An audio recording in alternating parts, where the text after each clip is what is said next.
Good morning, grade fives. Welcome back to your natural science lessons. My name is Mrs. Niverson, for those of you who are joining us for the first time, and I have the absolute pleasure of being your science teacher while you are stuck at home.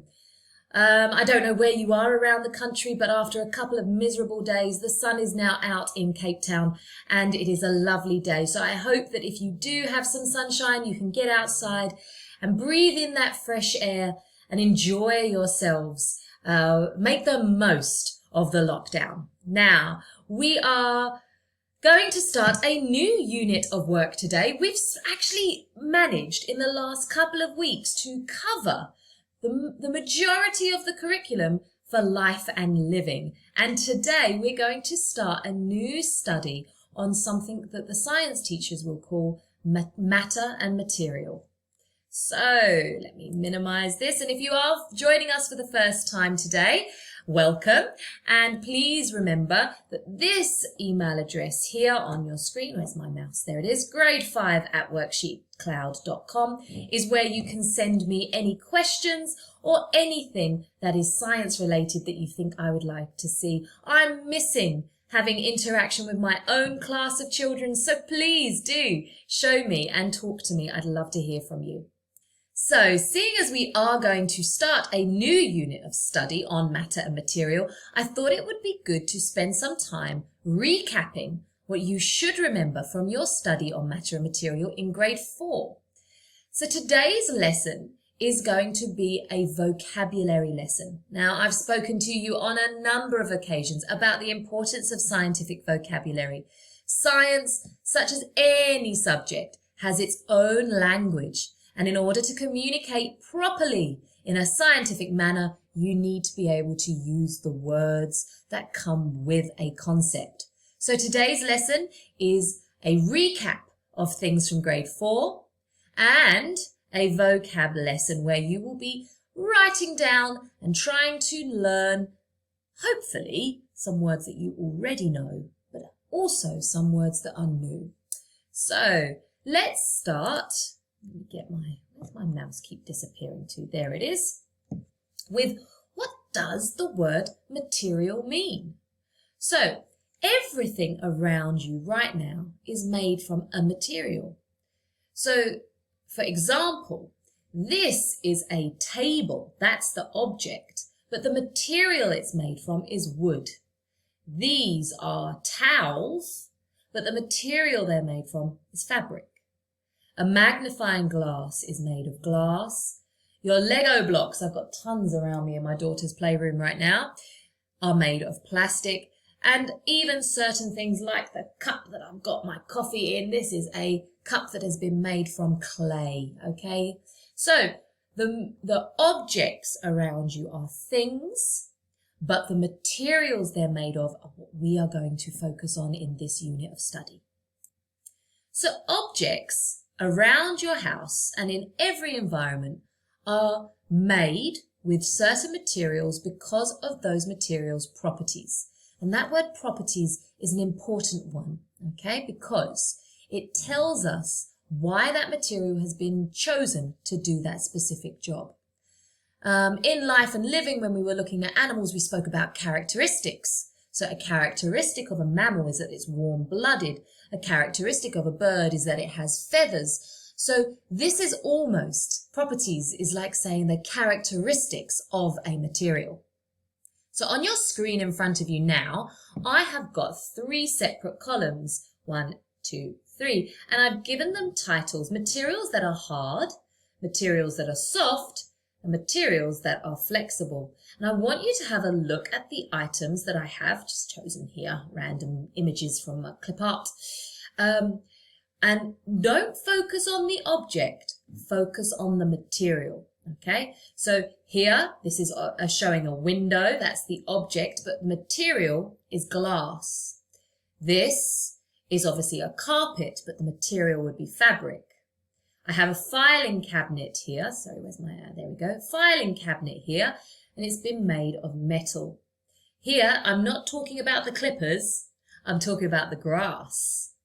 What's the grass? I have a cushion here. I'm not looking at the glass slipper. I'm looking at the cushion, which is again, obviously made of fabric. a pencil made of wood and lead, and the desk is a wooden desk. Okay, so now that you know the materials it's made of, see if you can think about where they may be sorted into the table above. Take a couple of seconds, maybe pause your video and decide.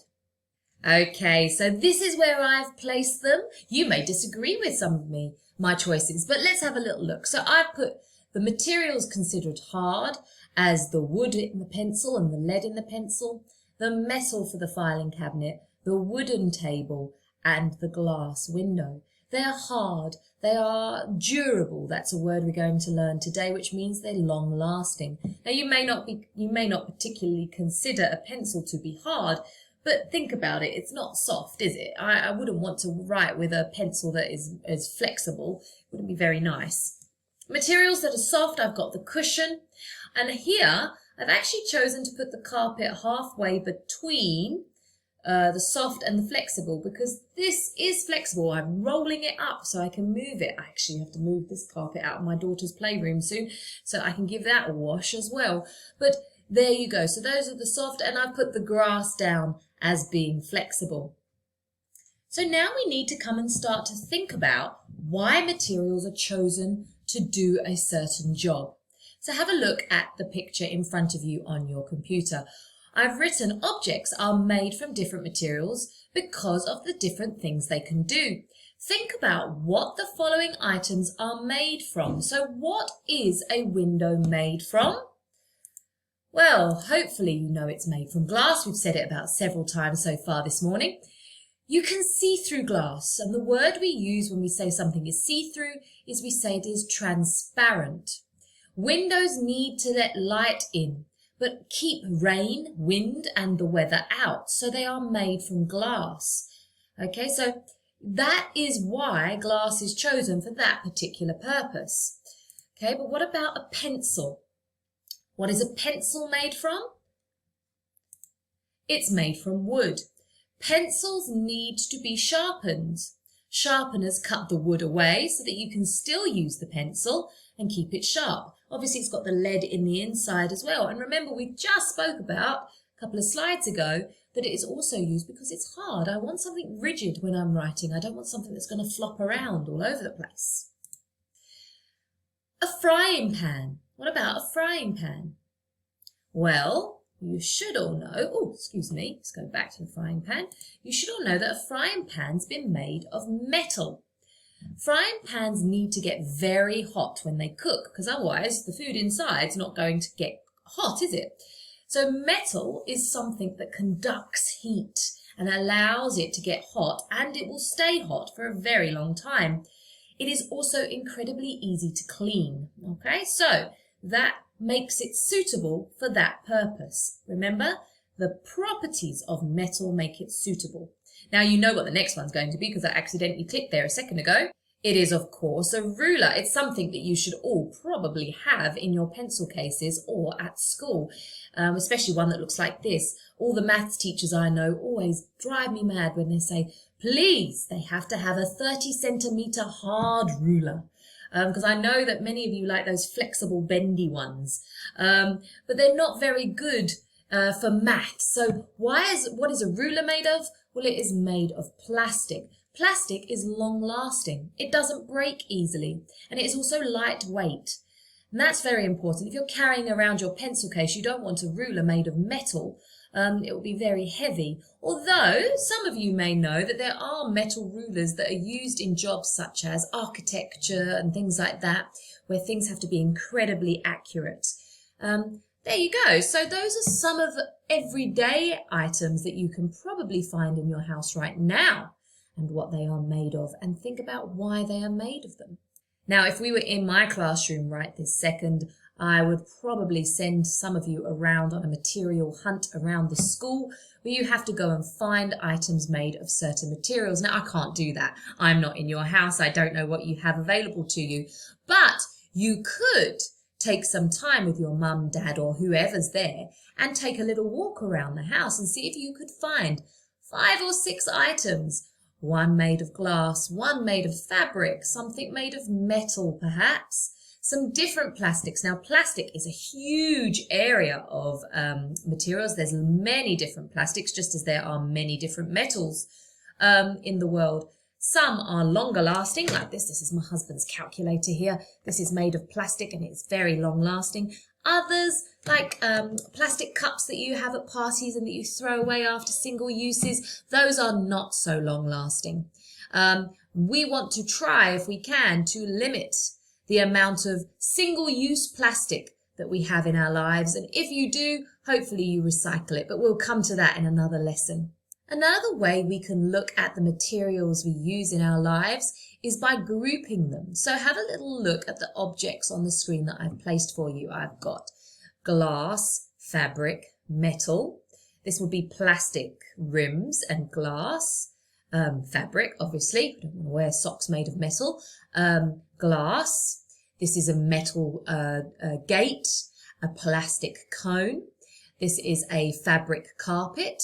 I've got a metal spoon, a plastic water bottle, and a plastic bucket and spade. And I'd like you to think about how you would group them. What way would you group them, and why would you group them that way?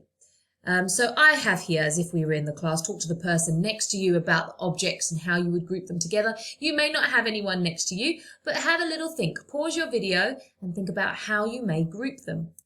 Now, you probably have grouped them as I went through on their materials they're made of. You grouped all the fabric together. You may have grouped all the glass together, all the plastic, etc., etc. Or you could have grouped them based on their properties.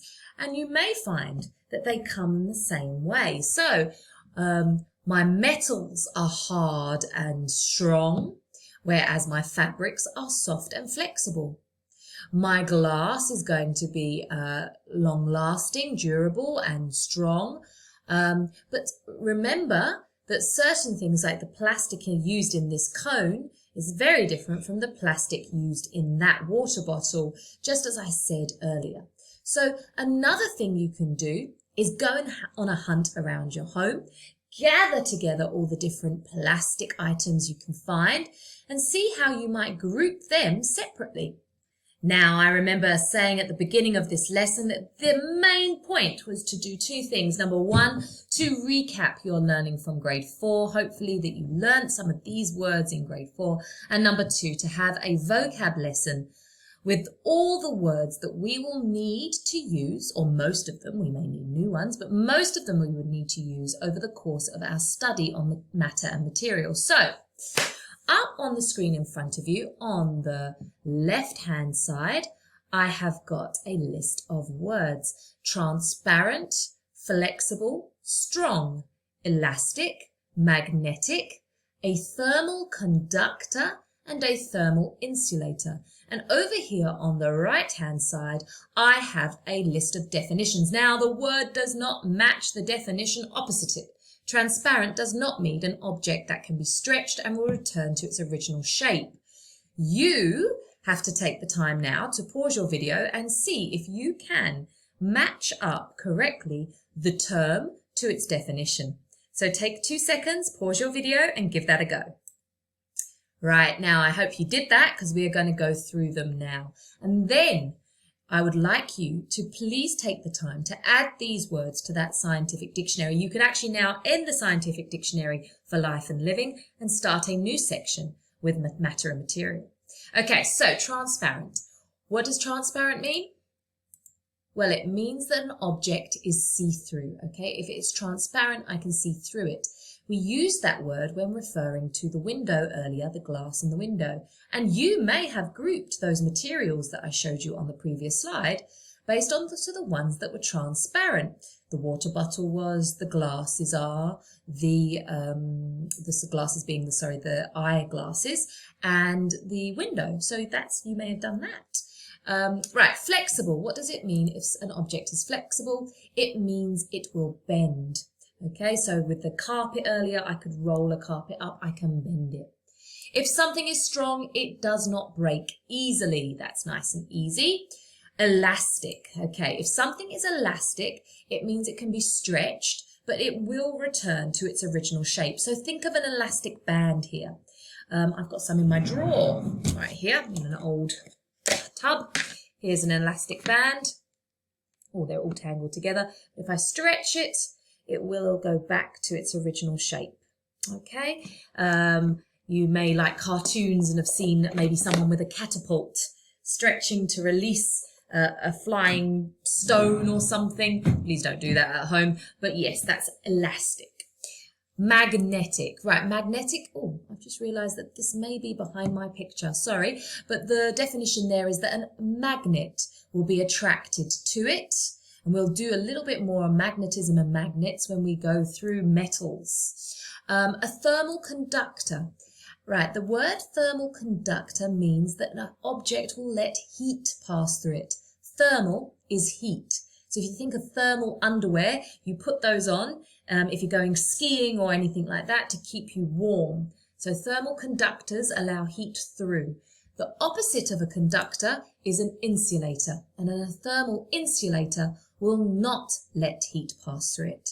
So you can now either pause this video now or at the end of the lesson, rewind and hit stop at this point and copy those words with those definitions down in your books. However, if you think that that is all, I have another list for you here, some more words. Here are another 6 words for you to try and match with their definition. So we've had transparent, but what about translucent and opaque? If something's durable, I've used that word a couple of times so far in this lesson. I hope you've been paying attention. Right, we had a thermal conductor on the previous slide. This time I'm asking you about an electrical conductor. How about an electrical insulator, or if something is waterproof? So now take the second again to pause your video and see if you can match those words with their correct definition. Okay, let's go through grade 5. So translucent. The word translucent means that light will pass through it. Whereas with transparent, it is totally see-through. Translucent allows light through, but not always. It diffuses the light. So I would like you to think of something like, maybe you've got a nice warm lamp in your house somewhere, maybe in your living room, and the lamp shade allows light out, but you can't see the light bulb on the inside, can you? It's not transparent, it's translucent, okay? How about opaque? Well, opaque is the total opposite of transparent. Opaque object does not let light through. So something that is totally solid and does not let light through. Durable. Durable, as I said earlier, I've mentioned it a few times, it means that something is long lasting, okay?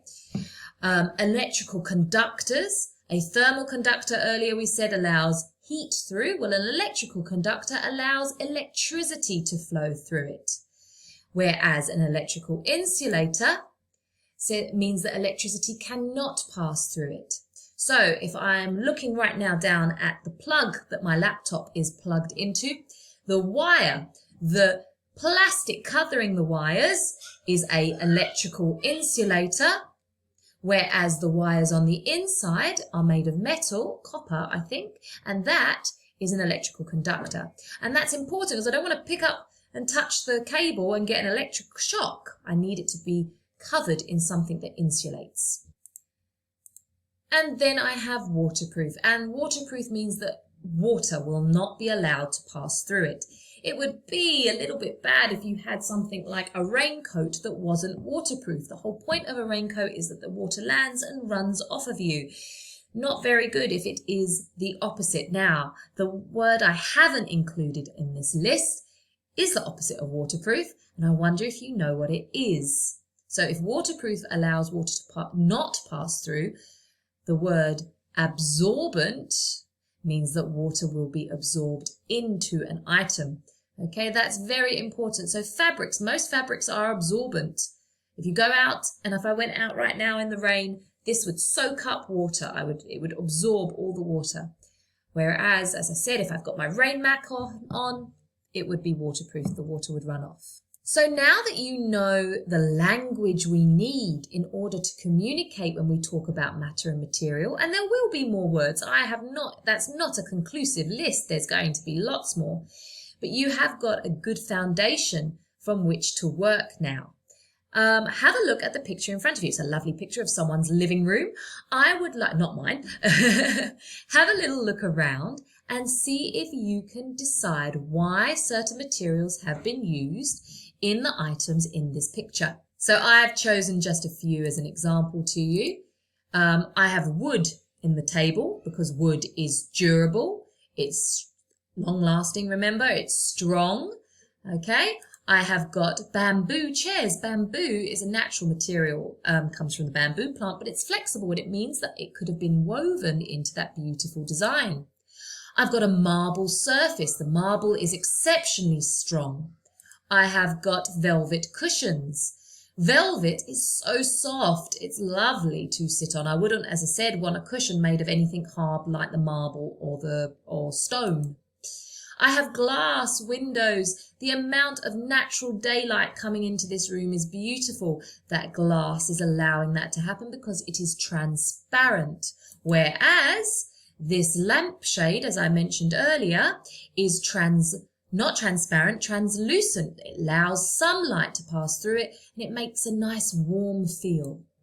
Okay, so you have learned quite a bit today. You should be able to do the following things for me. You should be able to point to any object in the room you are currently in and describe the material it's made from and why it has been made from that material. And you should be able to find another object that is made from that same material in the room or your house. So if you can answer those questions, those ones I just gave you, it means that you have recapped on the knowledge of materials that you had from grade 4. So well done.